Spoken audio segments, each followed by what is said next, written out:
For God's sakes, guys, just let the ghost have his home back.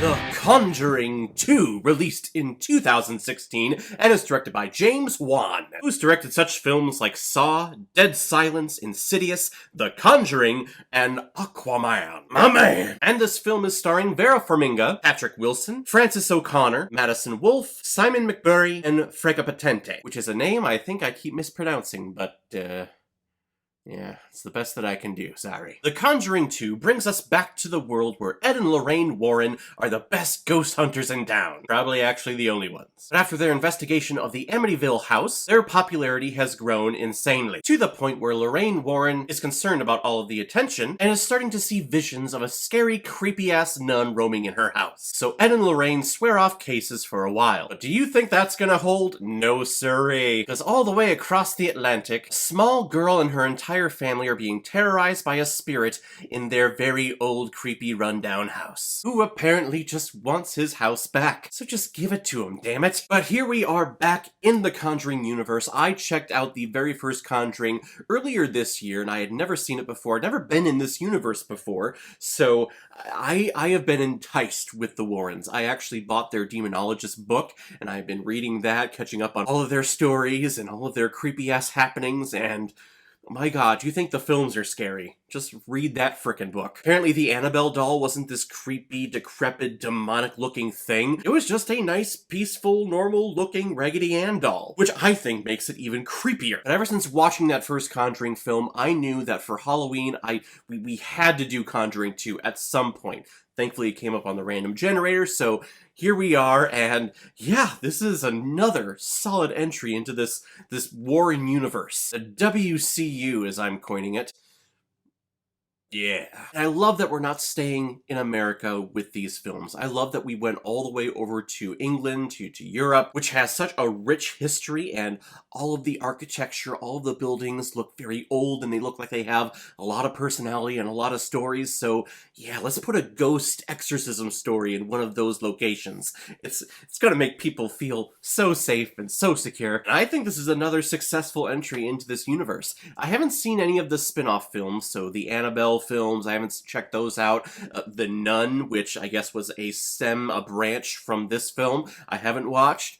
I have not heard very good things, even though The Nun is creepy as shit. And The Nun works in this film, so very much like the very first Conjuring, where they introduced the world to Annabelle, just with little tiny teases and snippets of how that doll can creep you out and go about murdering you. Here we get The Nun, and we get the idea of how the nun can creep around your house and in your husband's dreams to where he paints you, and then he hangs you up in his office for some reason, and then the painting comes alive.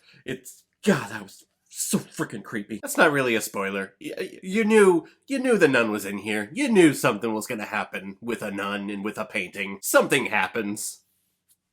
I'll just leave it there. But to my memory, what I wanted most from the very first Conjuring film was more from the Warrens. I wanted to know more about them, and I wanted to see more of a connection between the two. And my wishes were granted, because we get a much stronger relationship between these two in this film, to the point where they're actually touching and dancing and holding each other and caressing each other, you know, as if they were a married couple. However, my wife pointed out that they never kissed once in this film.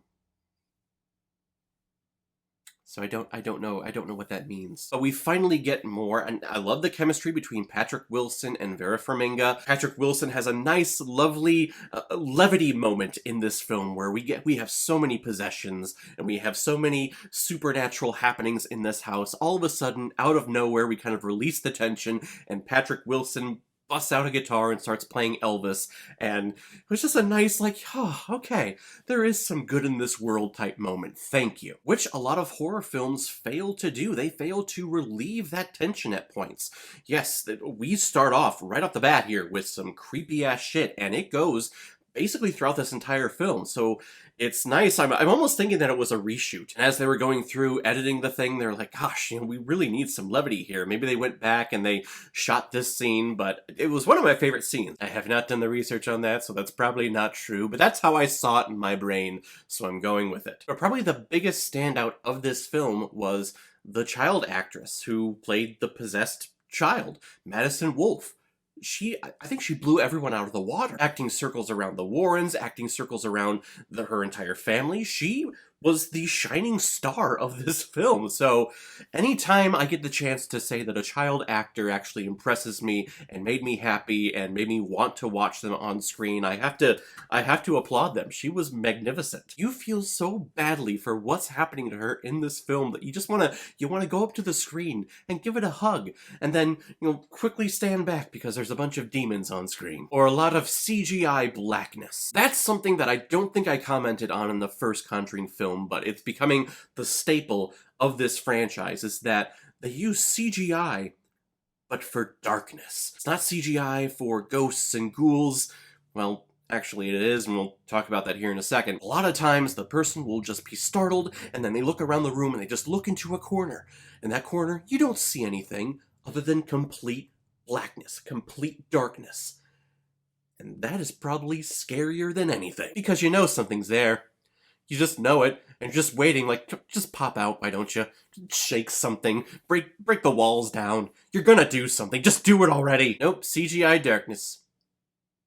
Scares the crap out of me. Now that CGI worked, and what I loved about the very first Conjuring film was that a lot of it, the majority of it, was all practical effects and different camera angles and different editings and cuttings here and there. In this film, how they went down the path that a lot of horror films go down when they get sequels and bigger budgets. They put in a CGI ghost. Yeah. Basically think Jack the Pumpkin King from The Nightmare Before Christmas, but on acid. Sometimes he was very creepy, like when he was in the background, and he was blurred out because we were focusing on the foreground with whoever it was, whether it was Ed or the child, whoever. But you see them moving in the background. Yes, that was creepy. But then when the camera focused on him, and he was the only one in frame, oh boy, that was not good. I get it, I understand it, you get a bigger budget, you get a sequel, and you're like, well, let's try things. Let's do something artistic. Let's do something computer animated. I understand the passion and the want to do that, but next time don't. Just keep it simple. Keep it practical. I really hope they do that for the third one, if it ever gets released in theaters. The Conjuring is a solid sequel. It keeps up the suspense, it keeps up the thrills. There are a lot of great jump scares in here, just like the first one. Just, again, I had to dock it a couple of points when it comes to the CGI monster, because that was not good. And they stay true to a lot of the Warrens' teachings in the Demonologist book that I'm reading. So it's nice to see at least the concepts and the mindsets transfer successfully to the screen when we're doing not a biopic of the Warrens, but definitely based on their stories. I'm going to give The Conjuring 2 4 out of 5 Blu-rays. I like it a lot. Alright everyone, now comes my favorite part of my videos where I randomly select which movie I'm going to be watching next, so let's take a look.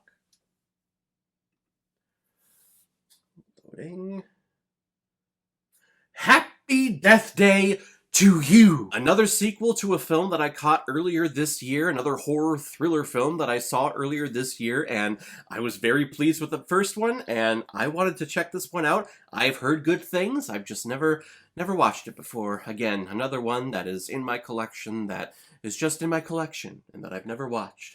That's why this channel exists. So we'll check that one out next time. Hey, if any of you have recommendations of films that you want me to review on here, leave a comment below this video, or go to my Facebook page, my Instagram, or my Twitter. Leave your recommendation there. If I have access to it, I will watch, review it, and give you a shout on the channel. And if you want me to get your recommendation done as quickly as I possibly can, you can make a PayPal donation on the main page of my YouTube channel. Any size donation will do. You can attach your movie to your donation, and if I have access to it, I will watch it, review it, and get it done as quickly as possible. Or if you just want to help support me and help building this channel to something bigger than what it's been for the last 3.5 years, any donation will be greatly appreciated. I'm humbled for all of the ones that I've received so far. Thank you all very, very much. So guys, if you've seen The Conjuring 2, what did you think about it? Or if you've never seen it before and you stumbled across it because of this video, then comment below, let me know what you thought about it. And as always, if you like what you see here, if you like my take on movies, then hit the subscribe button and make sure you hit that bell so you'll know the next time I'm releasing my next movie review. So guys, I will see you next time with Happy Death Day to You.